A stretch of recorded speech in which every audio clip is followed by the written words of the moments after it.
Hello everybody, good morning. We will talk about Escherichia coli. This bacterium belongs to family Enterobacteriaceae.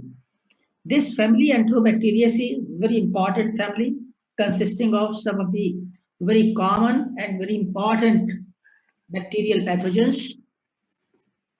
Besides E. coli, this family includes Salmonella, which is responsible for entry fever or typhoid fever. Also, it includes Shigella, Proteus, Klebsiella. So this group is very important. And this group of family Enterobacteriaceae, it has certain general characteristics which are shared by all the bacteria belonging to this family. So before we take up E. coli, let us get conversant with the general characteristics of this family Enterobacteriaceae. These bacteria are also known as enteric bacteria. Sometimes they are also referred to as coliforms. So now we come to the general characteristics of family Enterobacteriaceae. All bacteria belonging to this family share these characteristics. It's quite important to remember this. Number one is they are all gram-negative bacilli.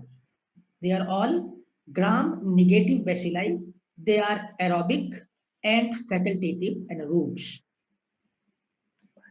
Second is they are non-fastidious, means they do not require any extra nutrient for their growth. They can grow on any ordinary media such as McConkey agar, blood agar, nutrient agar.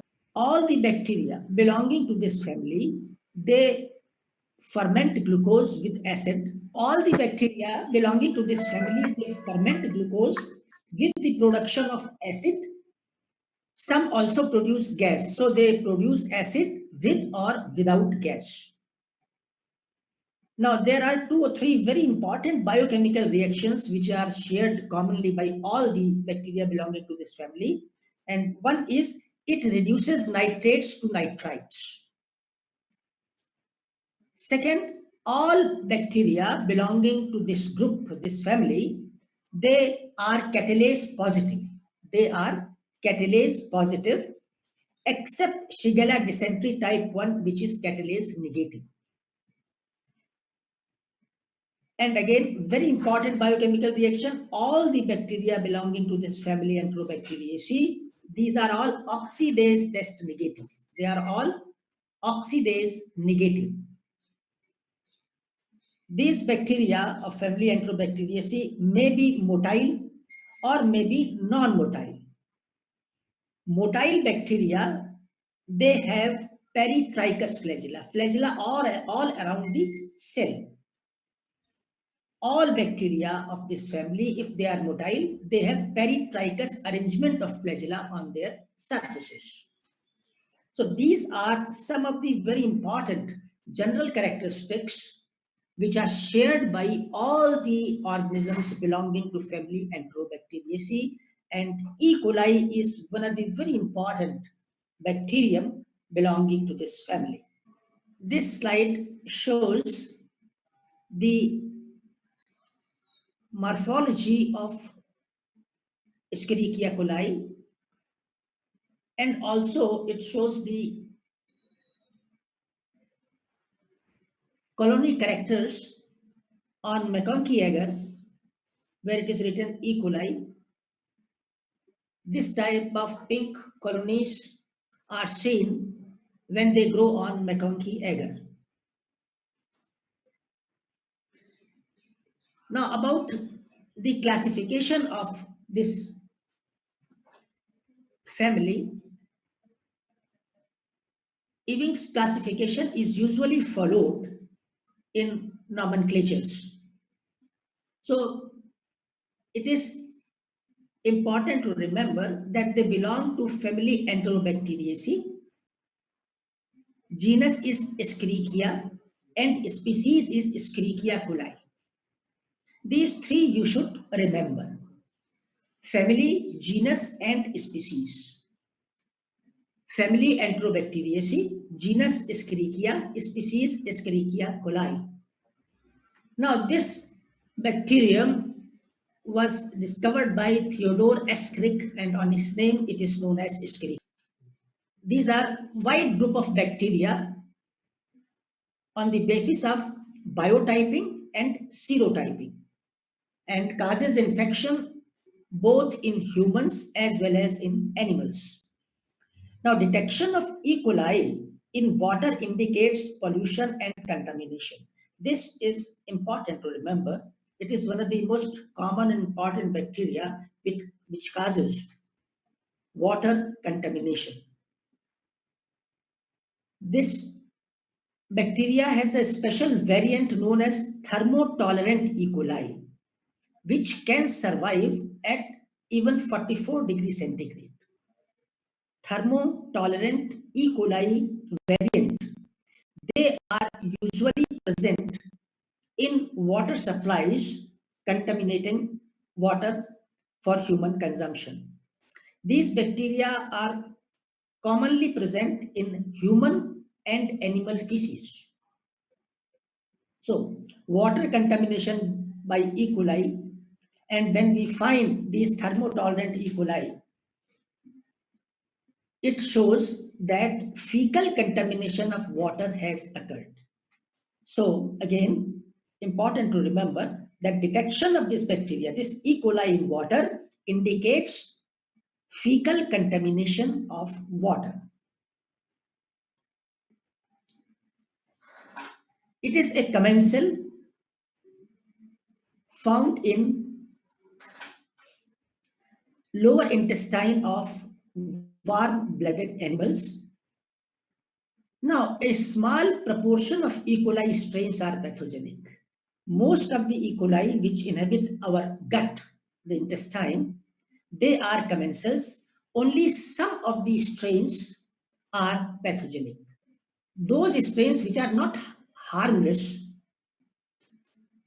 they produce vitamin K, and even they prevent colonization of other pathogenic bacteria in human intestine. So the commensal E. coli, in other way we can say they are good for us because they are responsible for the production of vitamin K. And again, very important thing is that they prevent colonization of the intestine by pathogenic bacteria.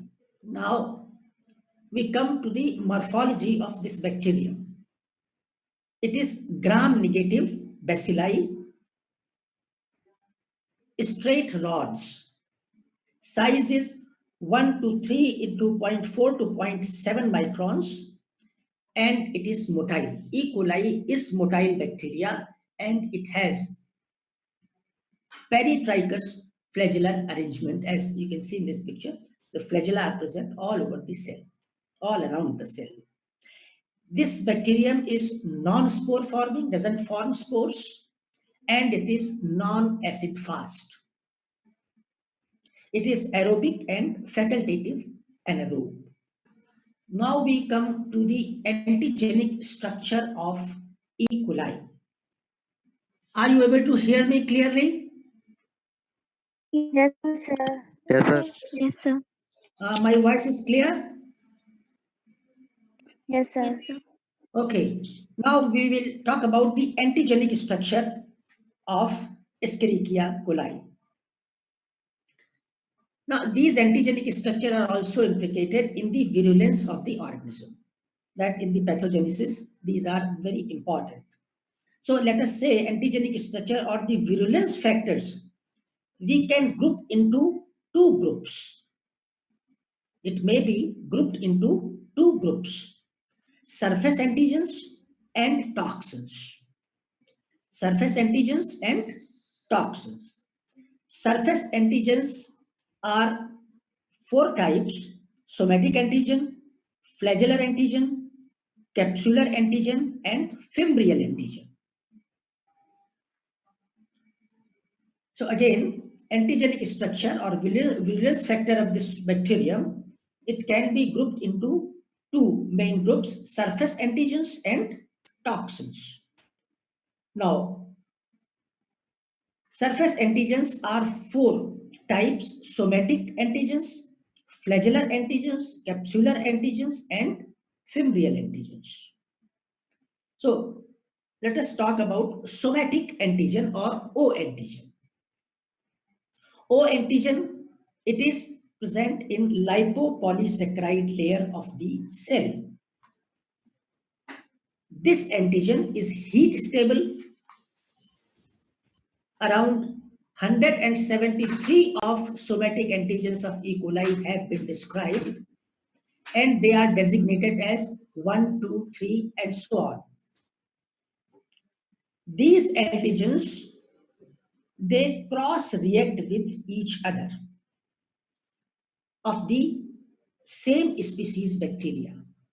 It means O antigen which are present in other bacteria other than E. coli in this family of Enterobacteriaceae, other bacteria of family Enterobacteriaceae, they can cross-react with each other.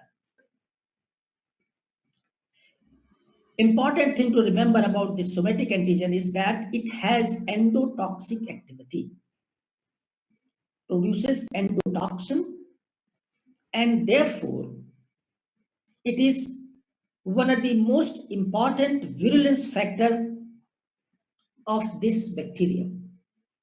Endotoxic activity is associated with somatic antigen, and therefore it is a very important virulence factor of this bacterium. Also, somatic antigens, they protect E. coli from phagocytosis and bactericidal effects of complement. So in both ways, it protects E. coli, also by producing toxin, it causes disease in humans. Second is the capsular antigen. This is word is taken, K antigen is word, this word is taken from the capsule, which is a German word for capsule. So capsular antigen is also known as K antigen. Somatic antigen is known as O antigen. Capsular antigen is known as K antigen. These are acidic polysaccharide capsular antigens present on the surface. They are present all around the envelope as a microcapsule, and capsular antigen is present in very few strains of E. coli. When capsular antigen is present, it encloses O antigen and renders strain inagglutable. It cannot be agglutinated by the O antiserum. Also, capsular antigen inhibits phagocytosis. So, it is important virulence factor. E. coli, which causes neonatal meningitis or polynephritis and septicemia, they have capsular antigen. So, E. coli having capsular antigen, they are usually commonly implicated in neonatal meningitis, meningitis in infants, children, and pyelonephritis and septicemia. So, those strains which cause these neonatal meningitis or pyelonephritis or septicemia, they usually have capsular antigens. Now we come to the third surface antigen, that is flagellar antigen. These antigens are present in the flagella. They are called H antigens. H because it's a German word Hock. Hock means a film of breath. Film of breath. These are the motile strains of E. coli which have this flagellar or H antigen. They contribute to the virulence by being motile. These are heat labile antigens. As the name indicates, only motile strains of E. coli, mostly all of the E. coli are motile as a general rule, except few strains which are atypical E. coli. So all E. coli commonly have this flagellar antigen. There are around 75 H antigens described so far. And fourth surface antigen is the fimbrial antigen, which is designated as F antigen. It is heat labile or thermolabile. It helps in the attachment and colonization. Important to remember, fimbria, they help bacteria to colonize and adhere to the cells in the body. Few strains have it like capsular antigens. It's not all these strains of E. coli have these all antigens. Few strains of E. coli possess fimbrial antigens, those which have fimbria. Similarly, flagellar antigen or capsular antigen. Capsular antigen is also possessed by few of these strains of E. coli. Various fimbrial antigens are known. These are called colonization factor antigens and also mannose resistant fimbria. These colonization factor antigens, they are expressed by enterotoxigenic E. coli. E. coli, which are producing enterotoxins, they usually have fimbrial antigen. Most of the uropathogenic E. coli possess fimbrial antigen. These fimbria help in the colonization of these strains into uroepithelial cells.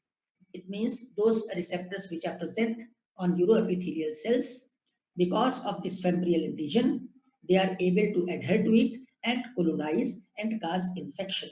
So uropathogenic E. coli usually have fimbrial antigens. Now this slide shows the antigenic typing.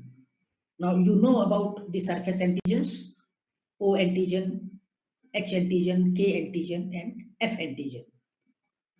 Serotyping of E. coli is based on agglutination with specific antisera directed against each surface antigens.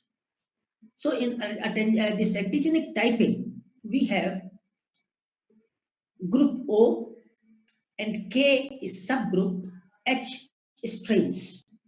This is how we designate. O antigen is the group antigen. Somatic antigen present in all E. coli. K antigen or capsular antigen is subgroup because these capsules are present only in some of the few strains of the E. coli. And then H, again E. coli have flagella and they are motile, most of them. So this is taken as strains. So when we type, or we can say that we give name to a particular strain which we isolate from the sample.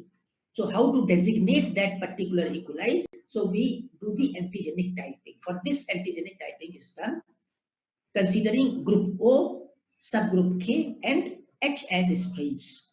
Thus, the antigenic pattern recorded as the number of particular antigen it carries. Serotyping of E. coli is based on agglutination with specific antisera directed against each surface antigens. So, for example, if we have to give name to a particular E. coli strain, so we will write it like this: O111, then K58, then H12. It can be O7, K2, H11 or H10 like this. So how do we designate E. coli? Depending upon the group O, subgroup K and strain H. This is how we give name to a particular strain of Escherichia coli. Yes, are you able to hear me clearly? Yes, sir. Yes. Sir. Voice is clear? Yes, sir. Yes, sir. Okay, now we come to the toxins produced by E. coli. Important. Several types of exotoxins are secreted by E. coli. Number one is the enterotoxin. Enterotoxin. Second is hemolysin. And third, cytotoxic necrotizing factor 1 and secreted autotransporter toxin. These are toxins produced by E. coli and they contribute to the pathogenesis of this bacterium. Now, first, let us talk about the enterotoxin. Enterotoxins, diarrheagenic strains of E. coli, those E. coli which cause diarrhea in humans, they are seen to produce three types of enterotoxins. Enterotoxins are of three types: heat stable toxin, heat labile toxin, and virocytotoxin. Again, there are three types of enterotoxins produced by Escherichia coli, mainly the diarrheagenic strains or those strains which cause diarrhea produce enterotoxins. Enterotoxins, three types: ST, commonly abbreviated as ST, stable toxin; LT, labile toxin; and virocytotoxin. This toxin is harmful to the vero cell lines. Now, second toxin is hemolysin. Hemolysin so named because it lyses erythrocytes of some species. Especially hemolysins are produced by those strains which cause pyelonephritis. So, those which are pathogenic to kidneys causing pyelonephritis, these strains of Escherichia coli produce hemolysin. Third is the cytotoxic necrotizing factor and secreted autotransporter toxins. These toxins are seen to be produced by those Escherichia coli which cause infection in bladder and kidney cells. So these are the three main important groups of toxins produced by Escherichia coli. Now we will take up these toxins one by one in little detail. Now this slide is of heat labile toxin, LT or heat labile toxin. This toxin is plasmid coated and it is produced by enterotoxigenic E. coli. Enterotoxigenic E. coli produce heat labile toxin and it is plasmid coated or plasmid mediated. This toxin of E. coli very closely resembles cholera toxin, the toxin which is produced by Vibrio cholerae. In its structure and function, heat labile toxin of E. coli resembles cholera toxin in its structure and function, but it is less potent than cholera toxin.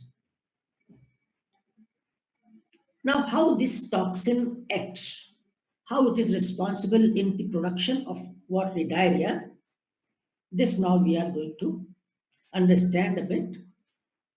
The mechanism of action of heat labile toxin. Now, this toxin, it has two peptide fragments designated as A and B fragment. It has two peptide fragments A and B. Fragment B is the binding fragment and it has 5 subunits. So this B fragment, it binds to the cells, and this B fragment also has 5 subunits or branches. Now this B fragment binds to GM1 ganglioside receptor present on the intestinal cells. Now this fragment A, this fragment is internalized and cleaved into A1 and A2. Now this B fragment, because it binds to the ganglioside, GM1 ganglioside receptor, and it helps the fragment A to get internalized, go inside the cell. And there it cleaved, it is bifurcated into A1 and A2 peptides. Fragment A2 helps in tethering A and B subunits together. So the fragment A2 of fragment A helps in binding of these two A and B subunits together. Fragment A1 is the active fragment which upregulates activity of adenylate cyclase. Fragment A1 is the active fragment which upregulates activity of adenylate cyclase. Because of this increased activity of adenylate cyclase, there is intracellular accumulation of cyclic adenosine monophosphate or CAMP. This leads to increased outflow of water and electrolytes into gut lumen, resulting in diarrhea.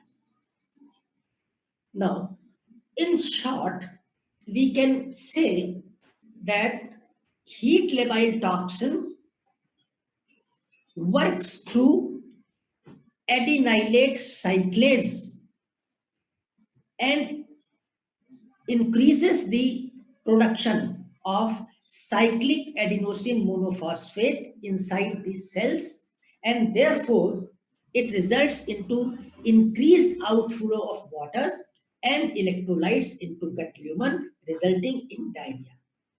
Now, in short, we can say that the mechanism of action of heat labile, it increases CAMP activity, which leads to water and electrolytes into gut lumen, and this causes diarrhea. Now, how we can diagnose or detect the presence of heat labile toxin?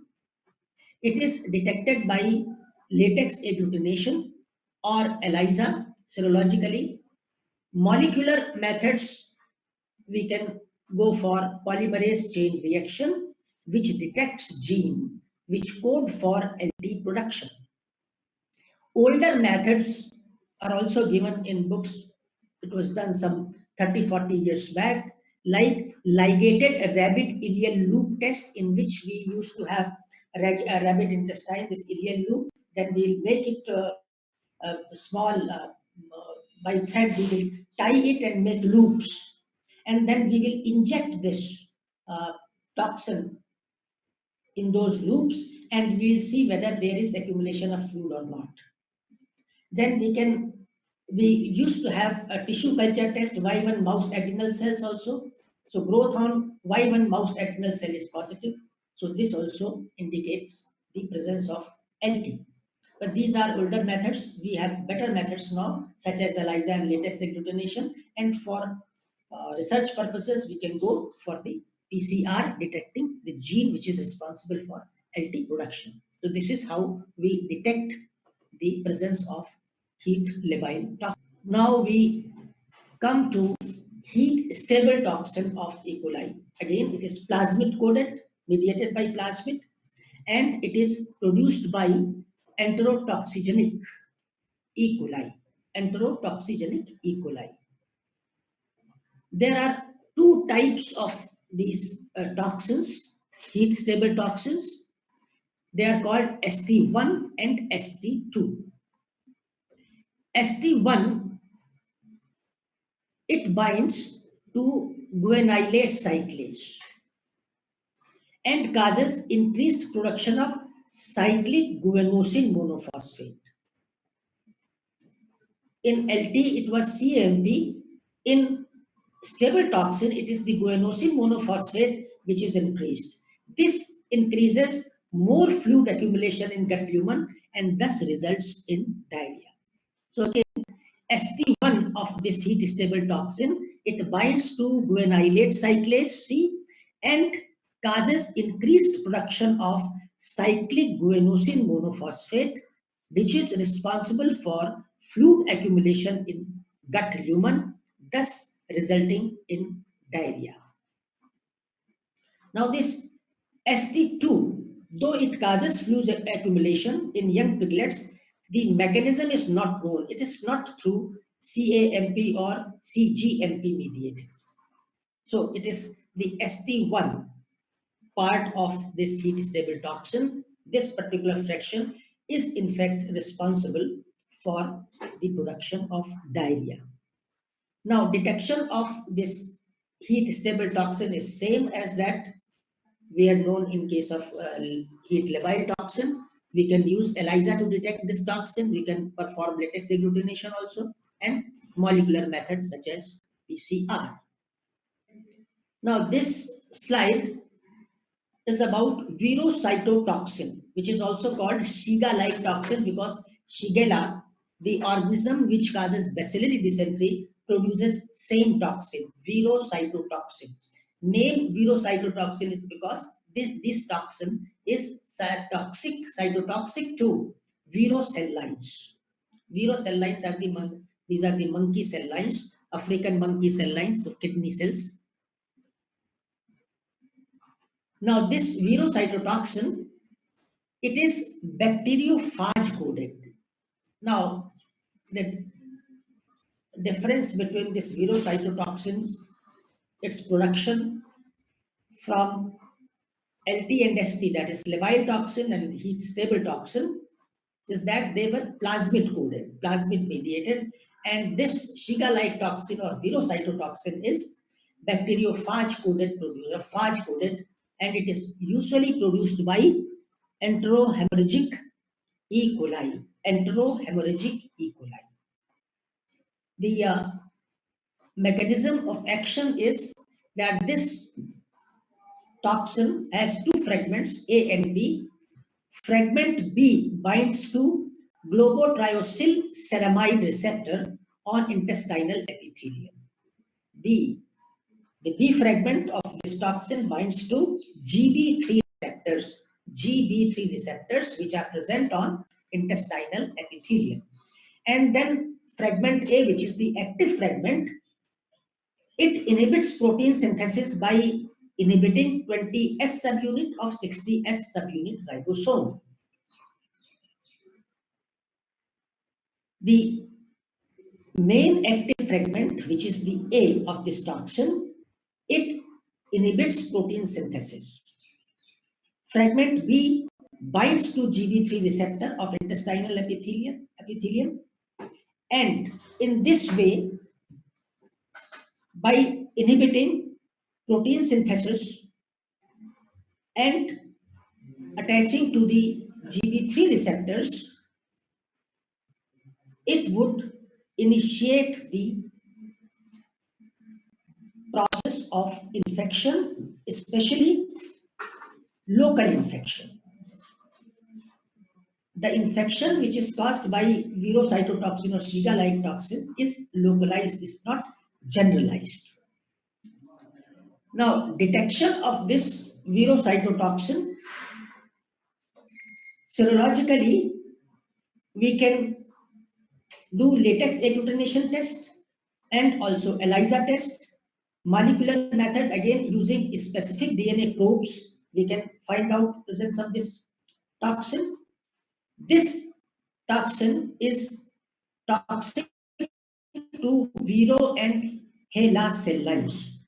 I'm sure you know, vero cell lines are the kidney cells of African green monkey, and HeLa cell lines are the cervical cancer cells, which are also called the immortal cell lines, HeLa cell lines, and very commonly employed in virus culture. Now, the resistance of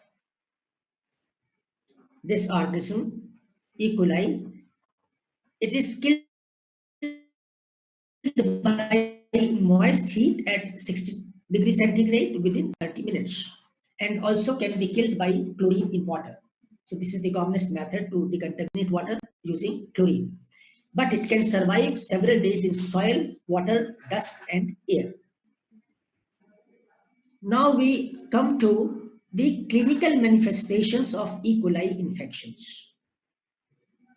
Clinical manifestations of E. coli infection, the diseases which are caused by E. coli. Escherichia coli is the most common pathogen encountered clinically and has been associated with various manifestations. Very common. In laboratory, this is the commonest bacteria which is isolated, especially in case of urinary tract infections. Now, the clinical manifestations we can group into main three groups. One is the UTI, urinary tract infections, which are caused by uropathogenic E. coli or UPEC, and diarrhea, caused by 6 types of diarrheagenic E. coli, and they are named as EPEC. The full name is enteropathogenic E. coli. ETEC is enterotoxigenic E. coli. EIEC, enteroinvasive E. coli. EHEC, enterohemorrhagic E. coli. EAEC, enteroaggregative E. coli, and DAEC, diffusely aggregating E. coli. These are the main 6 types of diarrheagenic E. coli. Again, UTI caused by uropathogenic E. coli and diarrhea are caused by 6 types of diarrheagenic E. coli: EPEC, ETEC, EIEC, EHEC, EAEC, and DAEC. Other manifestations of E. coli are, it may cause abdominal infections, and when it is the causative organism, it causes primary and secondary peritonitis. The most common cause of primary and secondary peritonitis. This actually occurs secondary to intestinal perforation, which is leading to spillage of commensal E. coli from intestine. This is how E. coli would cause primary bacterial peritonitis, which is very common, caused by this bacterium. Also, it causes visceral abscesses such as hepatic abscess. Visceral abscesses such as hepatic abscesses. Then pneumonia, especially in hospitalized patients. Especially in hospitalized patients, and this type of pneumonia is usually seen when patient is on ventilator. So this is also called ventilator-associated pneumonia, commonly caused by Escherichia coli. Then it may cause meningitis, especially neonatal meningitis. In newborns, one of the causes of meningitis is Escherichia coli, neonatal meningitis. Then wound and soft tissue infections. These are like cellulitis, infections of ulcers and wounds, especially in patients with diabetic foot. Then bacterial prostatitis is the most common. E. coli is the most common cause of bacterial prostatitis. Then it is implicated in osteomyelitis, in endovascular infections, and of course bacteremia. So these are other infections of E. coli besides 2 main groups like UTI, urinary tract infections, and diarrhea. Are you hearing me clearly now? Yes, sir. Any problem in hearing? Voice is clear? Yes, sir. Yes, sir. Okay. Now we come to the laboratory diagnosis of E. coli infections. Now, first, the sample collection. Now, this actually depends on the site of infection. It is in urinary tract infections, we take urine. In diarrhea cases, we take stool. In wound and cellulitis and other infections, we can take pus, we can take wound swabs. In respiratory tract infections, we can take tracheal aspirate. When cases of meningitis, we take cerebrospinal fluid. And in case of peritonitis, we can take peritoneal exudate. And in bacteremia or septicemia, we go for blood culture. So samples depend upon the site of infection. Now, first thing we do with the samples, the direct decimer examination. Usually we see gram-negative bacilli with plenty of pus cells. Then culture. As I have already discussed this, these are non-fastidious organisms. They do not require any special nutrient, any special media for their growth. So simple media such as blood agar and McConkey agar are most commonly used to culture these bacteria, to grow these bacteria in laboratory. On blood agar, the colonies are circular, grey, moist. Circular, grey and moist colonies are seen. Hemolysis may be present, may not be present, may be of beta type, may be of alpha type. So hemolysis is variable. On McConkey agar, it produces flat pink colonies, flat and pink colonies. These are pink colonies are lactose fermenter. This bacteria ferments lactose. So LF colonies are seen. Now this slide shows those bacteria which ferment lactose and those bacteria which are called non-lactose fermenters or do not ferment lactose. In lactose fermenting, you can see in this picture clearly that colonies are pink in color and they are, you cannot see through it. They are opaque. Pink colored colonies, opaque colonies. And in non-lactose fermenter, these are pale yellow colonies and they are semi-transparent. Because they do not ferment lactose, the color present in the media, because of this, the colonies become pale in color, and in lactose fermenter, it becomes pinkish or reddish in color. So the E. coli, because they ferment lactose, their colonies are pink and opaque. Now we come to the biochemical identification. How do we identify E. coli in laboratory? Biochemical identification. First, we perform catalase and oxidase tests. These two tests, as you remember, we talked about this in the beginning of this lecture, that family Enterobacteriaceae organisms are all bacteria belonging to this group, including Escherichia coli.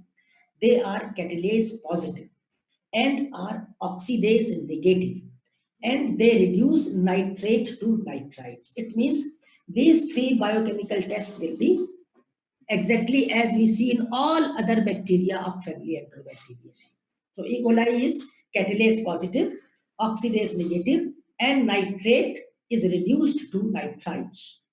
Now, further identification which we do for E. coli, this test, as you see, ICUT tests, ICUT. This is a mnemonic abbreviation. It is easier to remember, in fact, that's why it has been done. ICUT test. I stands for indole reaction, C stands for citrate reaction, U for urease, and T for TSI. So E. coli is indole positive, citrate negative, urease negative, and in triple sugar iron medium, it produces acid slant, acid butt, and gas is positive. It does not produce hydrogen sulfide or H2S. So ICUT test is I plus, Cu is negative, and T, A oblique A, acid, slant, acid butt with gas production. Then there is second very commonly used mnemonic or abbreviation is INVIC reaction or INVIC test. This is also I stands here for indole, M stands for methyl red test, V stands for Brooks-Prosker test, and C stands for citrate test. So indole is positive, methyl red is positive, Brooks-Prosker and citrate are negative. So in INVIC reaction, I positive, M positive, V and C negative.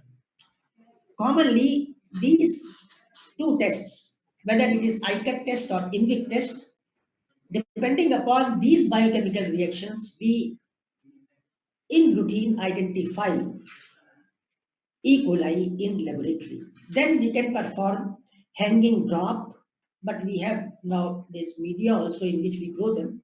They also show motility. So hanging drop preparation, it shows motile organisms. E. coli is a motile bacterium. And lastly, we perform antimicrobial sensitivity on Müller-Hinton-Egger using disk diffusion method. Now, these are some of the pictures of biochemical reactions, which in your practical class, it will be shown to you very clearly, and their mechanism as well, that how why this test is negative and why this test is positive in bacteria. So this INVIC test, you can see it here. In TSI also, you can see citrate test. So, okay. Now, today we will discuss up to this point. These are actually the general considerations of E. coli.